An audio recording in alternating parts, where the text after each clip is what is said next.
महाराष्ट्र शासनाच्या म्हणजे आदर्श ग्राम योजनेमध्ये पण तुम्ही काम करताय. 21 ग्रामपंचायती तुमच्या मार्गदर्शनाखाली काम करतायत. त्यातल्या चिखली नवागाव ना या ग्रामपंचायतीला पुरस्कार नवापूर या ग्रामपंचायतीचा पुरस्कार पण मिळालेला आहे. तर तिथलं म्हणजे रोल मॉडेल किंवा वर्क मॉडेल काय आहे नेमकं? ऍक्च्युली महाराष्ट्र ग्राम सामाजिक परिवर्तन अभियान ही एक सेक्शन 8 कंपनी आहे आणि ती गव्हर्नमेंटच्या ग्रामविकास मंत्रालयाकडून तयार झालेली कंपनी.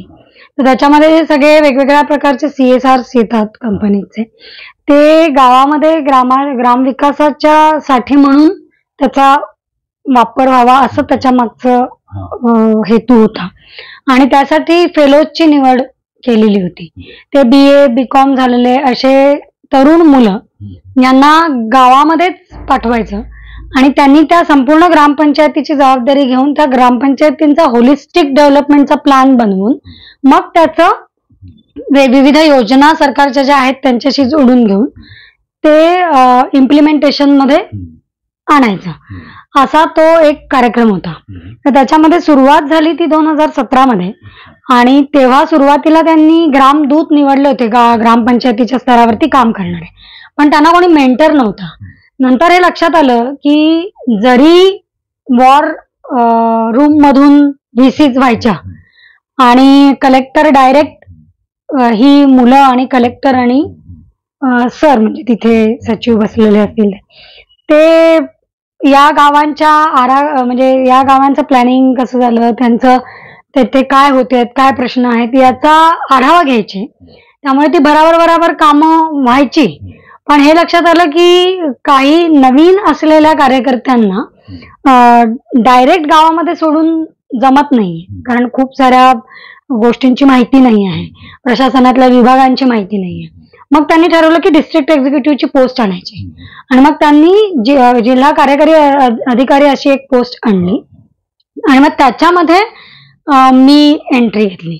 तेव्हा आमचे कलेक्टर श्री कलशेट्टी सर होते आणि मी त्यांना विचारलं, म्हणजे जेव्हा हे माझ्या मित्राने मला सांगितलं की तुला इंटरेस्ट आहे का असं मेंटरिंग करण्यामध्ये, तर माझी भरपूर वर्ष आंदोलनाची होऊन गेलेली होती. त्याच्यामुळे मी म्हटलं की हा हे काम करायला हरकत नाही.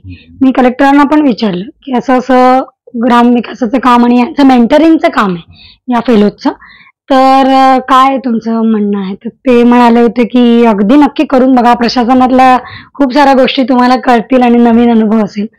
मग मी इंटरव्ह्यू द्यायचं ठरवलं, इंटरव्ह्यू दिला आणि मोठा दीर्घ इंटरव्ह्यू माझा झाला आणि सिलेक्शन झालं आणि मग त्याच्यानंतर काम सुरू झालं.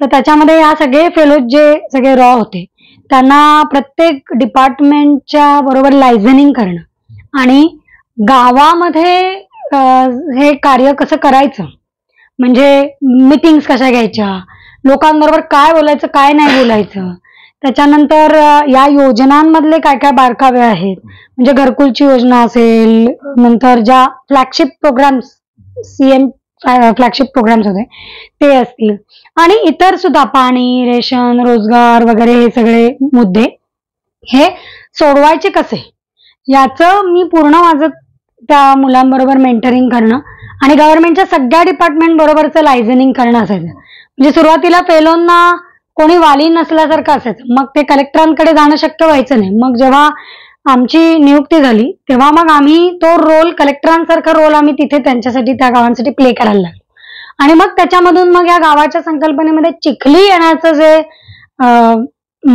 कारण आहे ते पुन्हा जो एक माझी आधीची जी बॅकग्राऊंड आहे नर्मदेची, त्याच्यामध्ये आपण कोणत्या तत्वमूल्यांना घेऊन गावाच्या विकासाचा संकल्पना मांडतो किंवा आपल्याला नेमकं करणं म्हणजे काय अपेक्षित आहे, की कोणीतरी बाहेरून येऊन जायचं आणि मग काही काळासाठी काहीतरी द्यायचं आणि सगळं मार्गाला लावून परत निघून जायचं किंवा सोडून द्यायचं, अशा हे मॉडेल असणार आहे का त्यांना सक्षम करणं आणि त्यासाठी त्यांना त्यांचं बिल्डिंग करणं हे आहे असं आहे. तर त्याच्यावरती आमचं जास्त काम झालं. तर चिखली हे एकदम दूर असलेलं नवापूर मधलं गाव होतं, तिथे फार कोणी पोचत नव्हतं कारण जिल्ह्यापासून ते खूप दूर होतं, पण आम्ही ते घेतलेलं होतं. तर आम्ही पूर्णपणे आज ही जी स्पर्धा झाली होती म्हणजे आदर्श ग्राम स्पर्धा, ती या सगळ्या VSTF मधले घेतलेल्या ग्रामपंचायतींच्या स्पर्धा होत्या. आणि त्यावेळेला पोपटराव पवार सर वगैरे यांची सगळ्यांची मार्गदर्शन वगैरे हे सगळं झालंच होतं. ते त्या कमिटीमध्ये होते, चेक करण्याच्या कमिटीमध्ये. आणि आम्ही त्याचे खूप सारे इंडिकेटर्स घेतले होते की एक होलिस्टिक डेव्हलपमेंट बघायची किंवा एक आदर्श गाव बघायचं म्हणजे काय बघायचं. तर त्याला भरपूर प्रश्न होते आणि त्या सगळ्या प्रश्नांमध्ये लोकसहभाग आणि लोकांचं किती म्हणजे पातळी किती वाढली आहे. तर त्याच्यात झालं असं की मार्किंगची सिस्टीम असते, त्या मार्किंगच्या सिस्टीम मध्ये कधी कधी असं होतं की थोडंसं हे राहून जातं की एखाद्याला 80 मार्क मिळतात, 70 मार्क मिळतात आणि 90 पर्यंत मार्क मिळतात आणि एखाद्याला 60, 50, 56 पर्यंत मिळतात. पण हे बघत असताना कसं बघितलं गेलं की हे जे 90 मार्क मिळालेलं गाव आहे, हे 90 मार्क मिळालेलं गाव किती वरून 90 वरती आलंय? 70 वरून 90 वरती आलंय, 50 वरून आलंय, 10 वरून आलंय का किती वरून? तर त्यामध्ये चिखली 1 नंबरला आलं. आणि कारण त्याचा जो एकदम कायापालट झाला, कारण तिथे फक्त एका व्यक्तीने येण्याची गरज होती, जे ऑलरेडी बाकीच्या जिल्ह्यांमध्ये शिक्षणाचं प्रमाण चांगलं असलेलं, बाकी थोडेसे शहराच्या जवळ असलेली गावं होती, तर तिथे ते ऑलरेडी होतं म्हणजे त्या गावांमध्ये. त्यामुळे त्यांची जी ग्रोथचा जो रेशिओ आहे तो मॅचिंग नव्हता या आदिवासी भागातल्या या गावांमध्ये. आणि चिखलीचं वैशिष्ट्य असं होतं की ज्या वेळेला ते आले त्यावेळेला बायकांनी एकदम खरेपणाने सर्व गोष्टी मांडल्या. म्हणजे त्यांनी गावामध्ये केलेल्या साफसफाई पासून टॉयलेटमध्ये आमच्या कशी घाण होते आणि आम्ही ती कशी साफ करतो यासाठी त्यांनी एक खराब असलेलं टॉयलेट सुद्धा लपवलं नाही. त्यांनी सांगितलं की ही अशी घाण होते सर आणि आम्हाला ती रोज साफ करावी लागते आणि मी करतो. नाहीतर दुसऱ्या गावांमध्ये 4 यांना कुलूप लावून इथे नका बघू तिथे जा असं वालं जे होतं तो खोटेपणा नव्हता गावामध्ये. आणि ती जी एक काय जे असेल ते खरं मांडण्याची जी एक तो जो एक आदिवासी समाजाचा एक गुण आहे ना, तो आला. एकदम भोळेपणा म्हणा त्याला किंवा काही म्हणा, प्रामाणिकपणा, पण तो दिसला. त्याच्यानंतर सगळ्या आमच्या फेलोंचं, कारण मी कधी कॉम्पिटिशन मानली नाही स्वतः, त्याच्यामुळे माझ्या सगळे जे काही 21 ग्रामपंचायतींमध्ये फेलो काम करत होते तर आम्ही सगळ्यांनी ठरवलं की आपल्यामध्ये जिचा नंबर जास्त येईल तिला अजून वर करण्यासाठी आपण सगळ्या फेलोंनी काम करायचं. म्हणून माझ्या सगळ्या फेलोंना मी त्या एका ग्रामपंचायतीवरती लावलं कामाला. आणि आम्ही ते स्पर्धेच्या निमित्ताने करता करता त्यांचे सगळे रेकॉर्ड ग्रामपंचायतीचे नीट करून घेणं, लेबलिंग करणं, बाकीच्या गोष्टी करणं, असं सगळं करून घेतलं. त्यामुळे ते मार्किंग सिस्टीम त्यांची वाढली आणि गावामध्ये ऑफकोर्स चेंज झाला. आणि आज पण तुम्ही चिखली गावामध्ये जाऊन बघाल तर तुलनेने तुम्हाला ते गाव एकदम चांगलं दिसेल. म्हणजे तंटामुक्तची एक केस होती तर आम्ही मार्क नाही घेतला, पण ती सोडवण्यासाठी आम्ही 10 वेळा बसलो. आणि नंतर त्यांच्या ग्रामसभेमधले अजेंडे जे होते ना, जे फक्त 2 मुद्द्यांसाठी मध्ये मर्यादित होते, म्हणजे एक तर सांडपाणी आणि अजून काहीतरी XYZ असं असायचं, हागणदारी मुक्त गाव, असं 2 विषय. त्याच्या पलीकडे विषय यायला लागले ग्रामसभांमध्ये महिला बोलायला लागल्या, भांडणं व्हायला लागली गावांमध्ये. आणि हीच लोकशाहीची प्रक्रिया आहे सगळी, की मला काहीतरी चुकीचं दिसतं आहे तर ते मांडण्याची माझी हिंमत येणं. आणि त्याच्यात महिला आल्या, पुढे आल्या आणि उभ्या राहिल्या आणि मग त्या ग्रामसभा खरोखर अर्थाने जिवंत व्हायला लागल्या, ज्या आधी तशा नव्हत्या होत. आणि त्याचे मार्क्स मिळून आम्ही आदर्श गावामध्ये चिखली प्रथम आलं. सावित्रीबाई फुले गुणवत्तापूर्ण शिक्षण योजना जी आहे त्याच्यामध्ये पण तुमचं योगदान आहे? हो, तो आता VSTFचाच एक भाग आहे. कारण कोविड झाल्यानंतर मग आता फेलोज सगळ्यांचं त्यांचं कॉन्ट्रॅक्ट संपलं आणि आता मी फक्त डिस्ट्रिक्ट एक्झिक्युटिव्ह ही पोस्ट आहे आणि मी त्याच्यावरती नंदुरबारमध्ये काम करते. तर आम्ही गेल्या कोविडच्या नंतरच्या काळामध्ये म्हणजे सुरुवाती तेव्हापासूनच सावित्रीबाई फुले गुणवत्तापूर्ण शिक्षण अभियान हे घेतले. एका बाजूला महाराष्ट्र शासनाचं जे धोरण बनतं आहे ज्याच्यामध्ये सरकारी शाळांना कशाही पद्धतीने बाजूला करून खाजगीकरण करण्याचा जो प्रयत्न चालू आहे, त्याच्यामध्ये मला वैयक्तिक सुद्धा वाटतं की VSTF ची ही मॉडेल्स जी जिल्हा परिषदेच्या शाळांना सुद्धा क्वालिटी एज्युकेशन असू शकतं किंवा देऊ शकतो, हे सिद्ध करणं आमच्यासाठी त्या सिस्टीमला जिवंत ठेवण्यासाठी पण महत्वाचं होतं. आणि त्या दृष्टीने आमचं आता तिथे नंदुरबारमध्ये जे काम चालू आहे ते सावित्रीबाई फुले गुणवत्तापूर्ण शिक्षण अभियानामध्ये आधी 3 शाळा घेतल्या होत्या, नंतर 4 घेतल्या आणि त्याच्यामध्ये आम्ही 3-3 लाख रुपये दिले.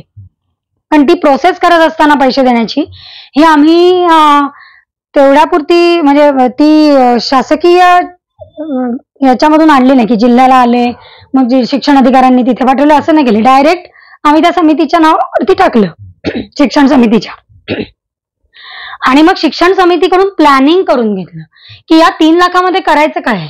तर अनेकांची अनेक प्लॅनिंग झाली. तर माझ्या प्लॅनिंग मध्ये मी बारीक गोष्टींचा विचार करायला लावला त्यांना आणि मी ते गुणवत्तेच्या दृष्टीने आपण काय देतो आहे असं म्हणून मग मी त्या डिजिटलायझेशनच्या गोष्टीत फार अडकले नाही. आणि म्हणजे की जरा आता टॅबच घेऊन देऊ किंवा हे करून संपवू तो पैसा, असं केलं नाही. तर त्याच्यामध्ये वेगळी प्रशिक्षणं ठेवली. मग त्याच्यामध्ये आदर्श शाळांना भेटी ठेवल्या, दुसऱ्या शाळांना भेटी ठेवल्या. मग त्याच्यानंतर एक सायन्सच्या लॅब दिल्या. आणि याच्यामधून असं पण एक संदेश द्यायचा होता की आपण खूप सारं विकासाचं काम करायचं म्हणजे खूप पैसा लागतो आणि त्याच्याशिवाय होत नाही असं जे आहे, तर तो एक सुद्धा भ्रम तोडायचा होता. आणि तो माझ्या VSTFच्या सगळ्या कामांमध्ये मी टप्प्याटप्प्याला तोडत आलेले. म्हणजे सुरुवातीला केलेलं एका शाळेचं पूर्ण बांधकाम हे अत्यंत 10 लाख रुपयामध्ये एक अख्ख्या शाळेची खोली तयार झाली आणि त्या ग्रामसेवकाने जीव ओतून ती वेळेत तयार करून दिली. हे एक्झाम्पल होतं शासनामध्ये चांगल्या क्वालिटीचं बांधकाम होऊ शकतं हे सांगणार.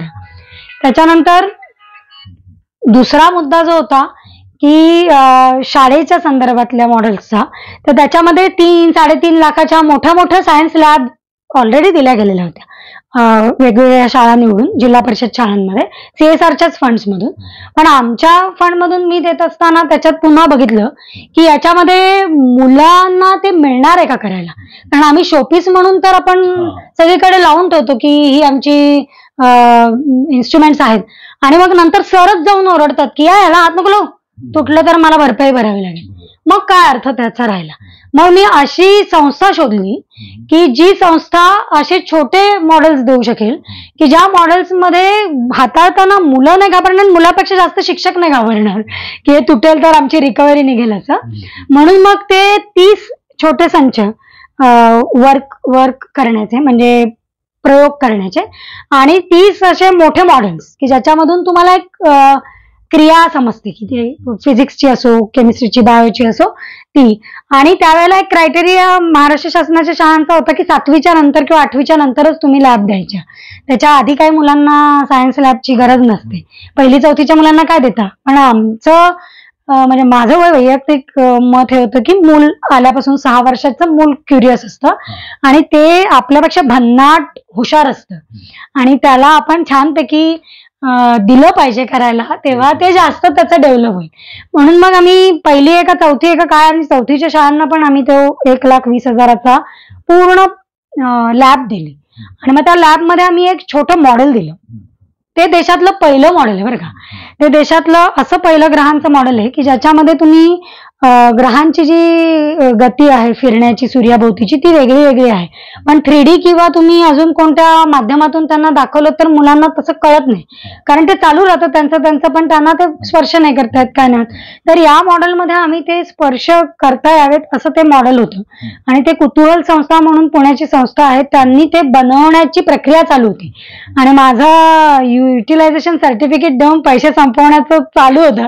आणि तेवढ्यात त्यांनी मला सांगितलं की मॅडम प्लीज 4 महिने थांबा, आम्ही तुम्हाला एक छान मॉडेल देतो. तर मी तो माझ्या पातळीवरती निर्णय घेतला आणि मला VSTFच्या सगळ्या माझ्या वरच्या टीमने पण त्याला सहकार्य केलं की you take your own time because we know that you are doing something different.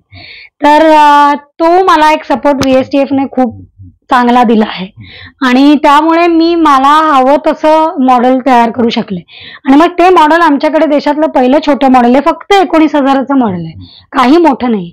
आणि त्याला एक अशी मोटर लावली आणि त्याला असे गिअर आहेत 56 आणि त्या 56 गिअरवरती ते ग्रह आहेत आणि ते आपली आपली गती आपल्या आपल्या गतीने फिरतात. तर 25 मिनिटाला तो शेवटचा मंद फिरणारा जो ग्रह आहे त्याची फेरी पूर्ण होते. मग त्याच्यातून तुम्हाला बऱ्याच गोष्टी शिकवता येतात. असं ते सगळं फार भन्नाट सुंदर झालं तिथे आणि मग आता तिथे यायला लागलेत लोक. तर या सगळ्या गुणवत्तापूर्ण शिक्षण अभियानाचा हेतू मुळात आहे की शासनाने काहीतरी केलंय. म्हणजे आम्ही पर्याय जीवनशाळा म्हणून तर अनेक वर्षांपासूनचं काम आमचं राहिलेलं आहे, कारण सरकारी शाळा कुठेतरी चालत नाही. त्याची आम्हाला आलेल्या अनुभवांवरून जीवनशाळांचं मॉडेल आलं. पण जीवनशाळांचं मॉडेल सुद्धा तुम्ही कसं आणि किती राबवणार आहात ज्या वेळेला तुमच्याकडे फंडिंग नाहीये किंवा ज्या वेळेला तुमच्याकडे जीवनशाळा म्हणून नाव आहे, सगळं आहे, शिक्षक काम करतात, पण तुमच्याकडे तेवढा रिसोर्स नाही आहे ते टिकवायला. तर मग कसं करणार? आणि जेव्हा तुमचं शासन मान्यता मिळाली पण ती त्याच्यावरती तुम्हाला पैशाची तरतूद नाहीये, तर ते कधीतरी आपल्याला थांबवावं लागणार ते काम किंवा त्याच्यातून काहीतरी वेगळे मार्ग काढावे लागणार. पण सायमल्टेनियसली असलेल्या जिल्हा परिषदेच्या शाळांना ज्यांना लाखो रुपयांचे म्हणजे लाखो म्हणा किंवा हजारो रुपयांचे पगार मिळतात, तर ते शिक्षकच का सुंदर काम करू शकत नाहीत? वाय वी आर की त्यांना बायपासिंग दे. ती सिस्टीम आहे आणि त्याच्यात तुम्हाला प्रॉपरली पैसे मिळतात. सो त्याच्यामध्ये तुम्ही सॅटिस्फाईड असतात, फायनान्शियली सेटल्ड असतात, कारण तुम्हाला एक जॉब असतो सिक्युअर्ड. मग तुम्ही 100% तुमच्या मुलांना दिलं पाहिजे म्हणून एवढे मोठे पगार आहेत. तर ते राबवणं म्हणून माझं शिक्षकांबरोबर काम चालतं. मग शिक्षकांबरोबर काम चालताना माझ्या पोझिशनचा आणि आधीच्या कामाचा उपयोग असा होतो की मला ते आंदोलन म्हणून पण ओळखतात. त्याच्यामुळे त्यांना माहिती आहे की मी ज्या वर्गाबरोबर काम केलंय तो माझा जीवनशाळेचा शिक्षक हा 7,000 आणि 5,000 रुपये मानधनावरती महिन्याला काम करतो. कमिटमेंट आणि त्याची विचित्र कमिटमेंट, विचित्र म्हणजे ग्रेटफुल कमिटमेंट आहे आणि ती एकदम भारावलेली कमिटमेंट आहे. आणि ते त्यांचं वेगळं स्वातंत्र्य पण आहे त्यांना आणि त्यांचा आनंद आहे त्याच्यामध्ये. पण तो आनंद त्यांना मिळतो, मग तुम्ही कुठे अडकले असा प्रश्न मला विचारता येतो. आणि मग त्याच्यातून खूप सुधारणा झाली, म्हणजे नाही म्हणायला पाहिजे तरी खूप सारी सुधारणा झाली. आणि आता आमचा माझी शाळा सुंदर शाळामध्ये सुद्धा भाग घेतला होता. तर त्याच्यामध्ये जिल्हा परिषदेच्या शाळेत आमची नर्मदा नगर म्हणून जिल्हा परिषद शाळा आहे, तिचा तालुक्याच्या पातळीवरती पहिला क्रमांक आला. त्यांना पुन्हा 3 लाख मिळणार. पण आता मी बघणार नाही, कारण आता मला माहिती आहे की त्या शिक्षकांना त्यांचं नियोजन करणं जमलेलं आहे, कारण त्याच्या आधीची प्रक्रिया मी त्यांना करून दिली. असं एक एक गोष्ट करून करून त्यातून बाहेर पडले. 2च प्रश्न विचारतो, ते महत्वाचे असं वाटतं. तुम्ही एन्व्हायरमेंटल लॉ मध्ये LLM केलं, पर्यावरणाचे प्रश्न तुम्ही खोऱ्याच्या आंदोलनामध्ये पण पाहिलेले आहेत. तर आता भविष्यामध्येही सद्यस्थितीमध्येही पर्यावरणाचे तीव्रतेने भेडसावणारे प्रश्न कोणते आहेत? आणि शासकीय पातळीवर आता वेगवेगळे प्रोजेक्ट्स टॉवर्स उभारताना वगैरे सुद्धा तुम्हाला प्रदूषण नियंत्रणाचं जे महामंडळाचे हे आहे, जे नहारगत प्रमाणपत्र जे तुम्हाला लागतं, ह्या सगळ्यांची परिणामकारक अंमलबजावणी होते आहे का? आणि पर्यावरणाच्या बाबतीमधले गंभीर धोके म्हणजे कोणते आहेत? काय केलं पाहिजे असं मला वाटतं. एका बाजूला आहे पण एका बाजूला नाही असं पण आहे, कारण पॉलिसी बनवणाऱ्यांच्या पुन्हा ठिकाणी येऊन तो मुद्दा थांबतो की ती कशी बनते. पण ती पर्यावरणाची पॉलिसी सरदार सरोवर मध्ये सुद्धा मॅन्डेटरी होतीच की तुम्हाला पर्यावरणाचे सगळे मापदंड पूर्ण, म्हणजे जेवढी तुम्ही झाडं बुडवली त्याच्या डबल तुम्हाला पर्यायी पुनर्वसन करायचं, झाडांचं पुनर्वसन करायचं, जंगल लावायचं आहे. ते कसं झालं, काय झालं, याच्यामध्ये कायदे बऱ्यापैकी चांगले आहेत पण त्याच्या इम्प्लिमेंटेशन मध्ये गोंधळ आहे. आणि ते अगदी खालच्या लेवल पासूनचे छोटे छोटे गोंधळ आहेत, पण बरेच मोठे म्हणायला पाहिजे तसे, की जसं झाडं लावायची आहेत असं सांगितलेलं आहे सरदार सरोवरमध्ये, तर ते झाडं लावण्यासाठी कोणाला तरी रोपं दिली आणि मग कोणाचं तरी वैयक्तिक शेत आयडेंटिफाईड करून फॉरेस्ट डिपार्टमेंटने ते लावलं. पण त्यावेळेला लोकांनी विरोध केला की आमच्या शेतामध्ये तुम्ही लावायचं नाही झाड, कारण ते आमचं शेत आहे, तुम्ही दुसरीकडे लावा. पण तरी आम्हाला 30 साईट सँक्शन झालेली आहे. तिथेच कॅचमेंट एरिया ट्रीटमेंटची, तर ती झालेली आहे, तर तिथेच आम्ही लावणार. तर मग मधला मार्ग यांनी असा काढला की आता आम्ही फोटो काढण्यापुरता लावतो, नंतर तुम्ही उखडून टाका आणि करा शेती. असं हे जे सगळे बायपास आहेत होणार आहे, त्यासाठी एकच गोष्ट आहे की अवेअरनेस असावा. आणि मी ज्या क्षेत्रातली आहे, आदिवासी क्षेत्रातली, त्या क्षेत्रात कोणीतरी म्हणावं की आदिवासींनी येऊन जंगल वाचवा, हास्यास्पद आहे. कारण आपण ज्या शहरांमध्ये आहोत, ज्या बिल्डिंग मध्ये बसून आपण म्हणतो की आदिवासींनी जंगल वाचवलं पाहिजे, हे झालं पाहिजे, ते कोणतं तरी जंगल तोडून बनलेल्या बिल्डिंग मध्ये बसून आपण सांगत असतो. आणि आपल्याला असं वाटत असतं की संवर्धन सगळं जंगलातल्याच लोकांनी करावं, आणि मग त्याच्यासाठी आपण भरपूर सांगतो की तिथे सीसीटीव्हीची कामं करा, हे करा, ते करा, वगैरे वगैरे. पण शहरात आपण कधी रस्ता बनवताना मधलं असलेलं झाड नको तोडूया, याच्या बाजूने नेऊया काहीतरी, तर नाही चालत आपल्याला.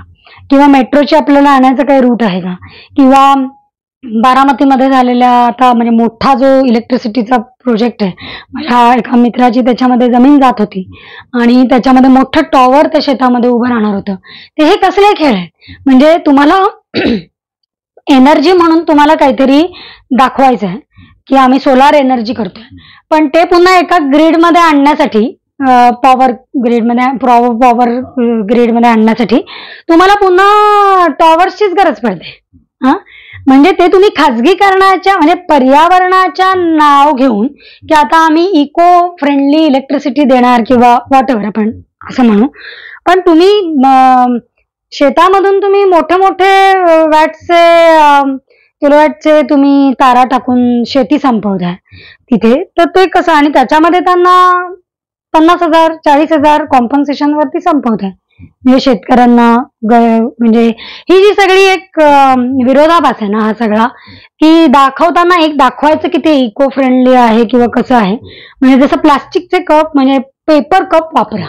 What is paper cup? Paper cup is also, आतला त्याचा जो थर आहे प्लास्टिकचा, तो प्लास्टिकचा आहे. आणि त्यात तुमचा चहा जर तुम्ही टाकला तर तो गरम असतो, तो तुमचा चहा राहणार नाही जर तुम्ही साधं हे केलं तर. मी माझ्या बॅगेमध्ये छोटा कप घेऊन फिरते ह्याचा, स्टीलचा, आणि शक्यतोवर पेपरच्या मध्ये टाळते. आणि कोविडमध्ये तर स्वच्छतेच्या नावावरती हे सगळे कप, काचेचे कप वगैरे पण बंद होऊन गेले. तर हे सगळं एक वेगळंच चित्र आहे, विशेष सर्कल आहे. आणि ते मुंबईत जाल तुम्ही तर वेडे व्हाल, असे समुद्र रेती टाकून त्याच्यावरती जेव्हा पक्षी उडतात ना, तेव्हा पक्षी खाली शोधतात की आमचा समुद्र कुठे गेलाय. इतके बदलून टाकलेत ना कसे. कारण आम्ही विदेशात फिरून विदेशातले मॉडेल्स बघून येतो ना, आम्हाला वाटतं की आमचं अमेरिका व्हावं, आमचं अजून न्यूयॉर्क व्हावं, अजून काय काय व्हावं. म्हणून आम्ही आमच्या असलेल्या संसाधनांना वेडावाकड कसंही करून करतो. मेट्रो वगैरेचे सगळे प्रकार असेच आहे. एक प्रश्न असा आहे की तुम्ही महाराष्ट्र फाउंडेशनचा तुम्हाला पुरस्कार मिळाला, त्यानंतर यशवंतराव चव्हाण स्मृती पुरस्कार तुम्हाला मिळाला, पण तुम्ही तो नाकारलात आणि म्हणजे तो नवोदित कार्यकर्त्यांना तो तुम्ही देऊ केलात. तर बऱ्याच वेळा असं होतं, म्हणजे चळवळीमध्ये अगदी निरपेक्ष भावनेच काम करणारे कार्यकर्ते असतात, ते ध्येयवादने प्रेरित असतात, पण तरीही कुठेतरी एक आयडेंटिटी क्रायसिस मध्ये ते म्हणजे अडकतात काही वेळेला. तर काय सांगाल म्हणजे एकंदरीत हे सगळ्या पुरस्कार संस्कृतीबद्दल? पुरस्कारांच्या बाबतीत असं आहे की मला पुरस्कारांना मी कसं बघितलं की ज्या वेळेला मला घरून काहीतरी, कारण आपलं काम जेव्हा घरच्यांना माहित नसतं, काय करतोय हे कोणाला माहिती नसतं, आणि आपण शक्यतोवर अशा परिस्थितीत, प्रतिकूल परिस्थितीमध्ये काम करत असताना घरच्यांपासून बऱ्याचशा गोष्टी लपवून पण ठेवतो का, की आपलं जाणं बंद नको व्हायला म्हणून. तसं माझ्या बाबतीत थोडंसं झालेलं असल्यामुळे माझ्या घरच्यांना पण नव्हतं फार माहिती की मी काय काम करते. ते माझ्या आजूबाजूच्या असलेल्या लोकांना चांगलं माहिती आहे, जेव्हा जिथे जशी असते तशी. तर ते काही प्रसंग असे झाल्यानंतर माझं आता काय तिचं भविष्य, आता भरपूर वर्ष झाली, आता चल काही गरज नाही आहे एवढं सगळं काम करायची, भरपूर दिवस दिलेस, आता तू वर्ष दिलीस, आता स्वतःच काहीतरी बघ, असं सांगणारे पालक माझे पण होते, म्हणजे 10 वर्ष वगैरे झाल्यानंतर. आणि त्याच वेळेला मला महाराष्ट्र फाउंडेशनचा पुरस्कार मिळाला. आणि त्याचा जो फायदा मला झाला तो म्हणजे ते रेकग्निशन मिळाल्यामुळे दुसरीकडे कुठे माझ्या आईला मी घेऊन गेले होते, बहिणींना, आणि त्यांना तो त्या सगळ्या याच्यामध्ये माझा झालेला तो सोहळा आणि मग त्याच्यानंतर नंतरच्या झालेल्या मुलाखती वगैरे 9 मध्ये झालं ते. तर त्यावेळेला मग मला पुन्हा एक एंट्री मिळाली परत एकदा काम करायची, असं मी त्या पुरस्काराकडे बघते. पण अदरवाईज पुरस्कार छान असतात कारण ऍप्रिसिएशन सगळ्यांना आवडतं. पण कधी कधी काय होतं की मी शहरातून आलेली व्यक्ती आहे, तर मी जन्माला शहरात आलेले आहे, माझं शिक्षण एका वेगळ्या परिस्थितीत झालेलं आहे, तर मी कधीतरी एक प्रिव्हिलेज्ड व्यक्तीच आहे, नाही म्हटलं तरी कितीही, इव्हन जातीने सुद्धा. तर मी जर एकदम खूप प्रिव्हिलेज्ड व्यक्ती आहे तर माझं कामाची पद्धत आणि उठणं पण ते जरा थोडंसं ठळकच येतं. पण आंदोलनांमध्ये असं नसतं, ते मी अनलर्न केलं. म्हणजे आपण करतो ना, आपण शिकतो, पण आपण शिकलेलं विसरणं जे असतं ना, ते माझी प्रक्रिया झाली. आणि म्हणून माझे जे सगळे सहकार्यकर्ते होते, तर मला प्रत्येक वेळेला मनामध्ये पुरस्काराचं काहीतरी नॉमिनेशन झालं किंवा काही झालं की पहिली गोष्ट ही मनात येते की माझ्या सहकार्यकर्त्यांना काय वाटेल की हा दुसरा पुरस्कार तिला मिळाला आणि आम्ही इतके वर्ष काम करतो तर आम्हाला का काही नाही. आणि अगदी योग्य आहे ते वाटणं. तर मग हा विचार माझा स्वतःचा थॉट असल्यामुळे मी असा विचार केला की जेव्हा जेव्हा आता याच्यापासून पुढचे कोणते पण पुरस्कार या कामांसाठीच येतील तेव्हा तेव्हा मी कोणत्या तरी माझ्या सहकाऱ्यांना रेकमेंड करीन आणि त्यांचं काम लिहून पाठवेन, कारण ते पण तसेच असणार आहेत. आणि आदिवासी समाजातले खूप कार्यकर्त्यांनी आपले आपले रोल प्ले केलेले आहेत आणि आमच्या सगळ्यांचे रोल, म्हणजे जसा माझा काहीतरी रोल आहे ऍडमिनिस्ट्रेटिव्ह मध्ये किंवा लीगल मध्ये किंवा अजून कागदपत्रांच्या कामांमध्ये किंवा अजून XYZ खूप प्रकारचे माझे रोल, तसे इतर लोकांचे पण काही रोल्स आहेत. म्हणजे मी फक्त रोजगार हमीचा भ्रष्टाचार काढायचा म्हणून एकटी योगिनी पुरणार नव्हती कधी. माझ्याबरोबर सियाराम पाडवे असावा लागणार होता, जो जीवनशाळेचा पहिला विद्यार्थी आहे आणि त्याची सगळी फौज विद्यार्थ्यांची लागणार होती, ज्यांनी सगळ्या डेटाचं कलेक्शन केलं आणि आणून तो डेटा सगळीकडे दिला. तर या सगळ्याला मी मानते खूप, या सगळ्या सामूहिक प्रक्रियेला. आणि त्याच्यामुळे शक्यतोवर हे असं असल्यामुळे आणि इतर कार्यकर्त्यांचं काम या निमित्ताने का होईना पुढे यावं, कारण शेवटी मी ज्या उद्देशाने या आंदोलनामध्ये किंवा कोणत्याही प्रक्रियेमध्ये आले त्याचा उद्देश माझा एवढाच होता की आहे म्हणजे अजूनही की तिकडची लोक सक्षम व्हावीत. आणि त्याच्यामुळे जर एखादी तिकडे काम करत असणारी व्यक्ती असाच माझ्यासारखं प्रोत्साहन मला जसं मिळालं 2009 मध्ये, तसं त्याला आता मिळालं तर तो अजून 4 वर्ष काम करेल चांगलं आणि तो त्याच्या क्षेत्रात पक्का होईल, हे माझ्या डोक्यात पक्क आहे. कारण मला वेगळ्या वेगळ्या गोष्टी करायची आवड आहे आणि त्याच्यासाठी पण माझी खूप सारी स्वप्न आहेत, हजारो ख्वाहिशे ऐसी वाला असतं ना आपलं तसं. त्याच्यामुळे या सगळ्यातून जे स्टॅग्नंट वातावरण तयार होतं की तेच तेच काम करतो आहे, तर माझं स्वतः मुळात चंचल स्वभाव असल्यामुळे पण असेल, पण मी प्रत्येक वेगळ्या वेगळ्या कामांमध्ये जम्पिंग केलं आणि मग ती स्पेस तयार झाली. आणि त्याच्यामध्ये मग हे पुरस्कार पण असा रोल प्ले करतात की मग तिकडच्या कार्यकर्त्यांचं एक ऍप्रिसिएशन होतं. आणि मग मी सिनियर असल्यामुळे मग अजून कोण करणार, मीच त्यांना सांगायला पाहिजे किंवा आणायला पाहिजे पुढे, असं ते होत गेलं. म्हणून ड्रीम प्रोजेक्ट म्हणजे आता कारण मी इतक्या आदिवासी एरियामध्ये खूप वर्ष काम केलं असल्यामुळे माझं भाषेचं प्रभुत्व त्याच्यावरती आहे, पावरी आणि भिली भाषेचं. तर आता मी नुकतंच एक वय मी सावित्रीबाई म्हणून जे सुषमाताई देशपांडेंनी 35 वर्षांपूर्वी लिहिलेलं नाटक आहे त्याचं पावरी ट्रान्सलेशन केलं.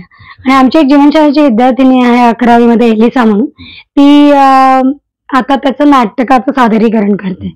तर ते एक वेगळंच काम माझ्यासाठी होतं आणि मला ते खूप भारावून टाकणार होतं, कारण मी इतके फुले मीही नव्हते वाचलेले आणि इतक्या ड्रामॅटिक पद्धतीने नव्हते वाचलेले जे त्यांनी लिहिलंय इतकं सुंदर. त्याचं ट्रान्सलेशन करता करताच मला एक वेगळाच अनुभव आलाय, प्रचंड रिच करणारा. म्हणजे आदिवासी भाषेत शूद्र शब्द नसणं पासूनचे बरेच लर्निंग्स आहेत, खूप सारे लर्निंग्स आहेत. तर ती डिस्क्रिमिनेशन कशी बघितली जातात, काय होतात किंवा माझा एखादा डायलॉग मी हा ट्रान्सलेट केलेला लोकांमध्ये काय प्रभाव टाकतो आहे याचं माझं स्वतःचं अनालिसिस आहे. आणि नंतर कधी कधी वाटतं की अरे यांनी जे सगळं नाटक लिहिलेत आणि त्याच्यातल्या ज्या छोट्या छोट्या गोष्टी आहेत ना त्या आपल्या आयुष्यात घडून गेल्या मारहाणीच्या प्रसंगापासून ते सगळ्या. आणि आम्ही कधी फुले नव्हते असे वाचले बसून की 1-2-3 कोणीच नाही वाचलेले असत तसे. तर ते त्या निमित्ताने मला असं रिलेट झाले फार. आणि मी म्हटलं की हे हिरो आहेत आपले आणि हे करायला पाहिजे म्हणून मग ते केलं. आणि आता त्याचे प्रयोग आम्ही करतो आणि अजून त्याचं रिरायटिंग वगैरे चालू आहे. त्याच्यावरती करेन मी अजून काम असं आहे. आणि लिगल प्रॅक्टिस माझी आहे, VSTचं काम पण आहे. आणि या सगळ्यामध्ये मला जायचं आहे, कलेच्या क्षेत्रामध्ये करायचं आहे काही फिल्म्स आणि या सगळ्या क्षेत्रामध्ये. पण ते सुद्धा पुन्हा आधी कारण त्याचं हे माध्यम इतकं प्रभावी आहे हे की तुम्ही खूप जणांपर्यंत पोहोचू शकता. आणि मग ज्या अनटोल्ड स्टोरीज आहेत ज्या आतापर्यंत राहिलेल्या किंवा they are very touching and which enriched my life त्या सगळ्या कोणत्या पद्धतीने येतील म्हणून मग माझे असे अभ्यास वगैरे चालू असतात, डिरेक्शनचे कोर्स ज्याचे त्यामध्ये असं असतं. तर ते चालू आहे आणि बाकी काम तर चालूच राहतं. मुंबई सारख्या महानगरातून नर्मदा खोऱ्याच्या आंदोलनामध्ये एकरूप होऊन गेली जवळपास 25 वर्षांहून अधिक काळ आदिवासी घटकांसाठी काम करणाऱ्या, महिलांच्या शिक्षणासाठी काम करणाऱ्या, आदर्श ग्राम योजनेसाठी काम करणाऱ्या, पुरस्कारांपेक्षा आत्मिक समाधानामध्ये आपण जे काही कार्य करतोय त्या कार्यामध्ये आपला आत्मसन्मान शोधणाऱ्या विधिज्ञ योगिनीताई खानोलकर यांच्याशी आज आपण बोललो. मॅडम, आपल्याला तुमच्या सर्व भावी संकल्पनांसाठी बार्शी टोळीच्या वतीने मनापासून शुभेच्छा. थँक्यू.